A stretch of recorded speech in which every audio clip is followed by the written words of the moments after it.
Selection और team के मामलात में मुदाखलत नहीं करता चेयरमैन पीसीबी। पीएसएल 4 की इफ्तिताही तकरीब पाकिस्तान में सजाने की तजवीज़। पीएसएल 4 में वही गैर मुल्की खिलाड़ी शरीक होगा जो पाकिस्तान आने के लिए तैयार होगा। फवाद आलम को दौरा इंग्लैंड के लिए टीम का हिस्सा क्यों होना चाहिए था, राशिद लतीफ़ ने बता दिया। यूनुस अफरीदी और मिसबा को अभी भी टीम का हिस्सा होना चाहिए था, अब्दुल कादिर का बयान। चैंपियन ट्रॉफी के लिए 22 हॉकी प्लेयर्स को यूरोप ले जाने का फैसला। पाक भारत क्रिकेटर्स लॉर्ड्स में एक साथ खेलेंगे। विराट कोहली से बड़ा छक्का लगा सकता हूं तो उसकी तरह कम क्यों खाऊं, मोहम्मद शहजाद का बयान। एक और अफरीदी ने इंटरनेशनल क्रिकेट में अपना रंग जमाना शुरू कर दिया। अस्सलामुअलैकुम, स्पोर्ट्स राउंडअप के साथ मैं हूं आपका मेज़बान दानियाल सोहेल। टॉप से आपने जानी प्रोग्राम का बाकायदा आगाज करते हैं। सबसे पहले बात करते हैं सिलेक्शन और टीम के मामलात में मुदाखलत नहीं करता, ऐसा कहना है चेयरमैन पीसीबी नजम सेठी का। पाकिस्तान क्रिकेट बोर्ड के चेयरमैन नजम सेठी ने वाज़ेह किया है कि वो सिलेक्शन और टीम के मामलात में मुदाखलत नहीं करते। चेयरमैन पीसीबी नजम सेठी ने कहा कि चीफ सिलेक्टर इंजमामुल हक एक्सपर्ट हैं, मैंने उनकी सिलेक्शन पर एतराज़ नहीं किया। उन्होंने बताया कि सिलेक्शन और कोचिंग टीम ने 10 साल के लिए मनसूबा तैयार किया है, वो चाहते हैं कि 10 सालों के लिए नए घोड़े तैयार किए जाएं। चेयरमैन पीसीबी का कहना था कि बाहर बैठे लोगों को तनकीद का हक है, वो ज़रूर करें, अगर वो नहीं कहेंगे तो उनकी कौन सुनेगा, जबकि तनकीद करने वाले खुद भी सेलेक्टर्स रहे हैं। साबिक टेस्ट क्रिकेटर को तनकीद का हक है। उन्होंने कहा कि डोमेस्टिक क्रिकेट में टीमों की तादाद 8 से बढ़ाकर 10 करने की तजवीज़ है और इससे मुतल्लिक जल्द पॉलिसी बयान जारी करेंगे। नजम सेठी का कहना था कि फर्स्ट क्लास खिलाड़ियों को अच्छा मुआवजा देने के लिए रीजनल सतह पर रकम देने पर गौर कर रहे हैं। बैंकों में पैसा रखने की बजाय खिलाड़ियों पर लगाएंगे। रीजन खिलाड़ी पैदा करते हैं और डिपार्टमेंट खिलाड़ी ले जाते हैं। रीजनल क्रिकेट खिलाड़ी पैदा करने का अहम जरिया है। पाकिस्तान क्रिकेट टीम के हवाले से बातचीत करते हुए नजम सेठी ने कहा कि पाकिस्तान T20 में नंबर 1 और कौमी टीम पिछले साल टेस्ट और वनडे में भी नंबर 1 रही। उन्होंने कहा कि आयरलैंड के 7 टेस्ट मैचेस तारीखी हैं और वो खुद ये मैच देखने वहां जाएंगे। नजम सेठी ने बताया कि इंग्लैंड की विकेटों पर मौसम की वजह से बैटिंग मुश्किल होगी, वहां बारिशी मौसम है। पाकिस्तानी बैट्समैनों को इंग्लैंड में मुश्किलात का सामना करना पड़ सकता है। आयरलैंड के साथ पाकिस्तान पहली दफा टेस्ट मैच खेलने जा रहा है और आयरलैंड भी अपना पहला टेस्ट मैच खेल रहा है क्योंकि उसको फॉर्मेट के लिए अब उसको क्वालिफाई उसने किया है। इस हवाले से नजम सेठी ने बात की और उन्होंने कहा कि जो सिलेक्शन के हवाले से वो मुदाखलत नहीं करते, जो चीफ सेलेक्टर हैं जो लिस्ट बनाते हैं वो उस पर एतराज़ नहीं उठाते क्योंकि उन्हें इस चीज़ में काफ़ी एक्सपीरियंस हासिल है। आगे बढ़ते और बात करते हैं पीएसएल 4 की इफ्तिताही तकरीब पाकिस्तान में सजेगी, इसकी तजवीज़ पेश की गई है। पाकिस्तान सुपर लीग के हवाले से गुज़श्ता रोज़ लाहौर में एक इजलास मुनक़िद हुआ जिसमें प्रोजेक्ट डायरेक्टर नाइला भट्टी समेत दीगर पीसीबी ऑफिसर्स और फ्रेंचाइज के नुमाइंदे। इस मौके पर शुरा को बताया गया कि पीएसएल 4 की इफ्तिताही तकरीब समेत इब्तदाई मैचेस पाकिस्तान में करवाने की तजवीज़ ज़ेरे गौर है। लाहौर, कराची और रावलपिंडी मेज़बानी करेंगे। फ्रेंचाइजेस ने पीएसएल 3 में एम्पायरिंग के मयार को सख्त तनकीद का निशाना बनाया। उनके मुताबिक मैचेस टीवी पर पूरी दुनिया में दिखाए जा रहे थे। एम्पायर्स की गलत फैसलों से अच्छा तासुर नहीं गया।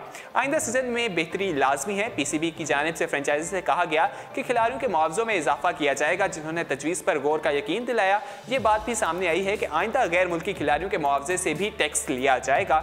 गुज़श्ता दिनों तजर्बात को देखते दोनों इवेंट्स के तजर्बात को देखते हुए फ्रेंचाइजीज ने पीसीबी से मुतालबा किया है कि जो खिलाड़ी पाकिस्तान आने को तैयार ना हो उन्हें ड्राफ्ट में शामिल ना किया जाए। दौरे पर आमादा क्रिकेटर्स को भी इजाफी रकम ना दी जाए, जबकि बल्कि मुआहदे में एक शख्स शामिल की जाए जिसमें ये लिखा जाए कि वो पाकिस्तान जाएंगे। इसके साथ ड्राफ्टिंग जो है रैंडम होनी चाहिए, पहले से बारियां तय करना मुनासिब नहीं है। इसके अलावा शुरा ने इस्लामाबाद यूनाइटेड को पीएसएल 3 का टाइटल अपने नाम करने पर मुबारकबाद भी पेश की। बहुत अच्छी खबर वहां से आई है कि पीएसएल का जो फाइनल है वो जो ओपनिंग सेरेमनी है वो कहा जा रहा है कि लाहौर में सजाई जाएगी या पाकिस्तान में होगी। अभी इस चीज़ का शहर का तो नहीं बताया गया, लेकिन कहा जा रहा है कि लाहौर में होगी। पीएसएल के मैचेस जो हैं पहले हमने देखा फाइनल जो थे और प्लेऑफ मैचेस पाकिस्तान में हो चुके हैं, लेकिन अब कहा जा रहा है कि ओपनिंग सेरेमनी जो है पीएसएल 4 की वो भी पाकिस्तान में की जाएगी। इस हवाले से देखना है कि अब क्या होता है। ये मामला अभी तजवीज़ पेश की गई है, ज़ेरे गौर है। इस हवाले से हतमी तौर पर तो कोई फैसला नहीं हुआ। उसके अलावा कहा गया है कि पीएसएल में वही गैर मुल्की खिलाड़ी शरीक होगा जो पाकिस्तान आने के लिए तैयार होगा।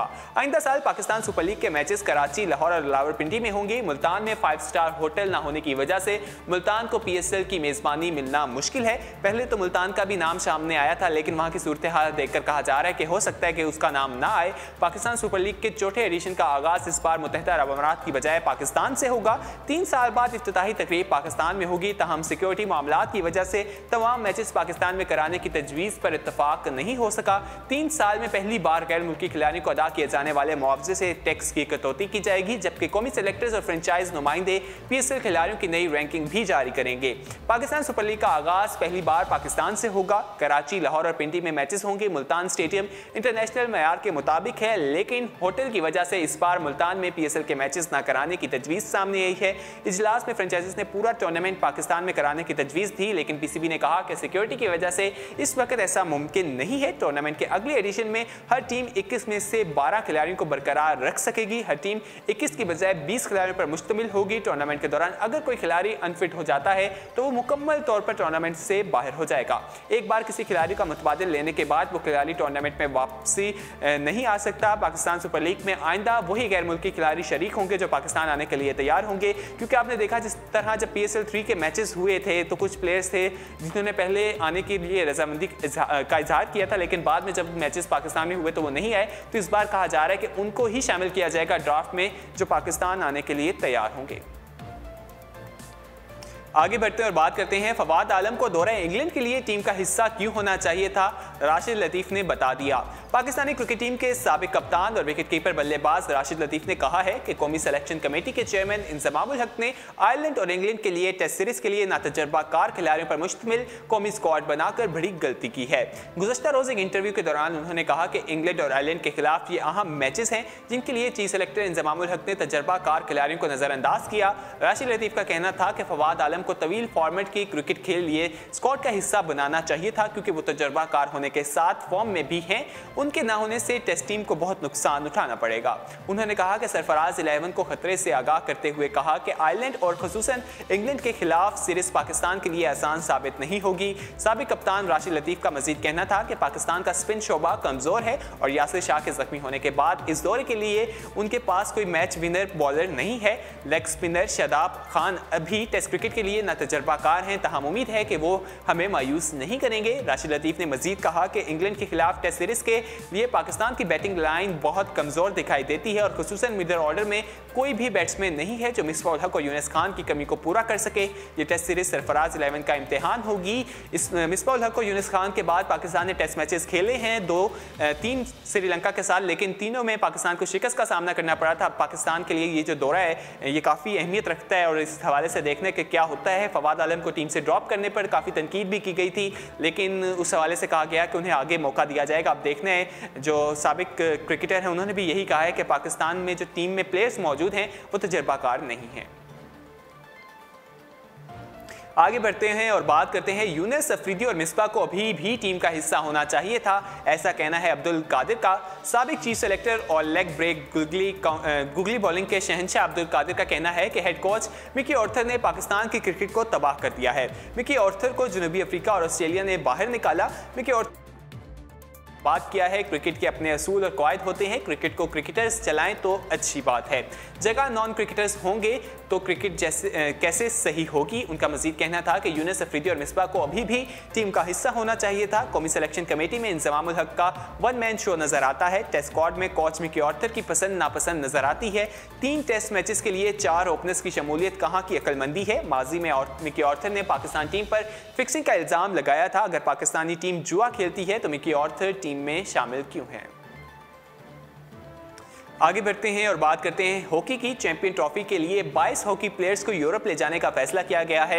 आइंदा माह हॉलैंड के शहर ब्रोडा में होने वाले चैंपियन ट्रॉफी में उम्दा कारकर्दगी का अज़म लिए पाकिस्तान हॉकी टीम ने अपनी तैयारियों का बाकायदा आगाज़ कर दिया है। PHF की सिलेक्शन कमेटी की तरफ से मुंतखब 40 खिलाड़ी गैर मुल्की कोच की निगरानी में एबटाबाद में पुरफजा मुकाम पर सुबह और शाम की अलग अलग सेशंस में भरपूर ट्रेनिंग कर रहे हैं। गुज़श्ता रोज़ भी प्लेयर्स को 2 सेशंस में खुसूसी ट्रेनिंग दी गई। इब्तिदा में खिलाड़ियों को ग्राउंड के चक्कर लगवाकर वार्म अप करने की कोशिश की गई। उसके बाद मखसूस जिस्मानी वर्जिशों का आगाज हुआ, जिसकी मदद से खिलाड़ियों की फिटनेस को जांचा गया। 15 मई तक शेड्यूल कैंप सिर्फ खिलाड़ियों की फिटनेस को बेहतर बनाने के लिए लगाया गया है, जिसमें पहली बार ग्लोबल पोजीशनिंग सिस्टम का तरीका अपनाया गया है। रेलवे ट्रेनर, गैर मुल्की कोच भी वहां पर मौजूद हैं। मोहम्मद सकलैन और रेहान भट्ट के साथ मिलकर टीम के साथ काम कर रहे हैं। चैंपियन ट्रॉफी कैंप का दूसरा मरहला अब्दुल सत्तार हॉकी स्टेडियम कराची में लगेगा, जिसमें प्लेयर्स की गेम में महारत पैदा करने के लिए खुसूसी प्रैक्टिस कराई जाएगी। याद रहे कि चैंपियन ट्रॉफी 23 जून से शुरू होकर 1 जुलाई तक हॉलैंड में जारी रहेगी, जिसमें Argentine, Australia, Belgium, Bharat, Holland और पाकिस्तान की टीमें शरीक होंगी। ऑस्ट्रेलिया की टीम टाइटल का दफा करेगी। मजीद मालूम हुआ है कि जून के आगाज में पाकिस्तानी टीम हॉलैंड जाएगी और वहां पर तरबियती कैंप में हिस्सा लेगी। इस कैंप में 18 की बजाय 22 खिलाड़ी शरीक होंगे। कैंप के दौरान ही 18 रुकनी टीम का ऐलान भी कर दिया जाएगा। पाक भारत क्रिकेटर्स लॉर्ड्स में एक साथ खेलेंगे। आईसीसी वर्ल्ड 11 में पाकिस्तान और भारत के खिलाड़ी एक साथ खेलेंगे। 31 मई को लॉर्ड्स में वेस्टइंडीज से schedule high profile T20 charity match खेलने के लिए आईसीसी 11 में भारतीय ऑलराउंडर हार्दिक पांड्या और wicket keeper batsman Dinesh Karthik को भी शामिल किया गया है। वाज़ह रहे कि टीम में पहले से ही पाकिस्तानी ऑलराउंडर शाहिद अफरीदी और शुएब मलिक मौजूद हैं, जबकि दीगर खिलाड़ी भी शकीबुल हसन, तमीम इकबाल, थसीरा परेरा और राशिद खान भी टीम में शामिल हैं। टीम की क़यादत मॉर्गन के हाथों में होगी। ये मैच जो है चैरिटी मैच किया जा रहा है, जो कि वेस्टइंडीज़ में एक तूफान आया था, जिसके बाद जो स्टेडियम्स की हालत थी उसको बेहतर करने के हवाले से ये एक चैरिटी मैच किया जा रहा है, जिसमें पाकिस्तान और भारत दोनों टीम्स के जो प्लेयर्स हैं हमें एक साथ एक टीम में खेलते हुए दिखाई देंगे। विराट कोहली से भरा छक्का लगा सकता हूं तो उनकी तरह कम क्यों खाऊं, मोहम्मद शहजाद का ऐसा कहना है। अफगान विकेटकीपर बैट्समैन मोहम्मद शहजाद ने कहा कि जब वो विराट कोहली से ज़्यादा बड़े छक्के जड़ सकते हैं तो उनकी तरह फिटनेस पर सख्त मेहनत करने की क्या ज़रूरत है। मोहम्मद शहजाद को विराट कोहली की तरह सख्त फिटनेस रूटीन इख्तियार करने में कोई दिलचस्पी नहीं है। उनका वजन 90 किलोग्राम से ज़ायद है। उन्होंने कहा कि जब वो कोहली से ज़्यादा बड़े छक्के जड़ सकते हैं तो उनकी तरह फिटनेस पर सख्त मेहनत करने की क्या ज़रूरत है। अफगान बैट्समैन ने कहा कि हमें फिटनेस भी पूरी करते हैं और खाते भी पूरा हैं। आप चाहते हैं कि मैं कोहली की तरह सख्त फिटनेस रूटीन इख्तियार करूं तो ये मुमकिन नहीं। वैसे भी जितना लंबा छक्का कोहली जड़ता है मैं उससे बड़ा छक्का लगा सकता हूं, ऐसा कहना है मोहम्मद शहजाद का, जो अफगानिस्तान के एक बल्लेबाज हैं, विकेट कीपर बल्लेबाज हैं। उन्होंने ऐसा कहा। पेशावर में क्लब मैच खेलने के हवाले से जब उनसे सवाल हुआ तो उन्होंने कहा कि गलती तो सबसे हो जाती है। अभी मैं आपके साथ कॉफ़ी पी रहा हूं, हो सकता है इसके बाद मेरा जो टॉप टेस्ट है वो भी मुस्बत आ जाए। आगे बढ़ते हैं और आखिरी खबर को स्पोर्ट्स राउंडअप का हिस्सा बनाते हैं। एक और अफरीदी ने इंटरनेशनल क्रिकेट में अपना रंग जमाना शुरू कर दिया। ऐसा महसूस होता है कि क्रिकेट का खेल अफरीदी खानदान की रगों में दौड़ रहा है, जिसका एक सबूत यह है कि स्टार ऑलराउंडर शाहिद अफरीदी के बाद उनके भतीजे इरफान खान अफरीदी भी इंटरनेशनल क्रिकेट में अपना नाम बनाना शुरू कर दिया है। इरफान खान अफरीदी ने बुध के रोज़ युगांडा की नुमाइंदगी करते हुए एक मैच टीम के खिलाफ मैच में 17 गेंदों पर 51 रन की धुआंधार इनिंग्स खेलकर शाहिद अफरीदी की याद ताज़ा कर दी। इरफान अफरीदी जो हैं उनकी इस इनिंग की बदौलत उनकी टीम ने ICC world cup league division 4 के तीसरे राउंड में टीम के खिलाफ 81 रन से टीम को हरा दिया, जिसके बाद इरफान अफरीदी ने महज 14 गेंदों पर अपनी निफ सेंचुरी मुकम्मल की, जो आईसीसी की एसोसिएट क्रिकेट की 30वीं सेंचुरी है। इरफान अफरीदी ने कुछ दिन कबल अपने ऑलराउंडर का सबूत देते हुए 10 ओवर्स में महज 23 रन देकर 6 शिकार भी किए थे, जबकि वो मलेशिया की टीम के खिलाफ 71 बॉल्स पे 108 रन की शानदार इनिंग्स भी खेल चुके हैं। शाहीन शाह अफरीदी के बाद हमने देखा शाहीन शाह अफरीदी और इसी तरह एक और अफरीदी सामने आ रहा है जिसका नाम है इरफान अफरीदी। स्पोर्ट्स राउंडअप से फिलवक्त के लिए इतना ही। मजीद खेलों की खबरें जानने के लिए विजिट कीजिए हमारे वेबसाइट urdu.com। अल्लाह हाफिज़।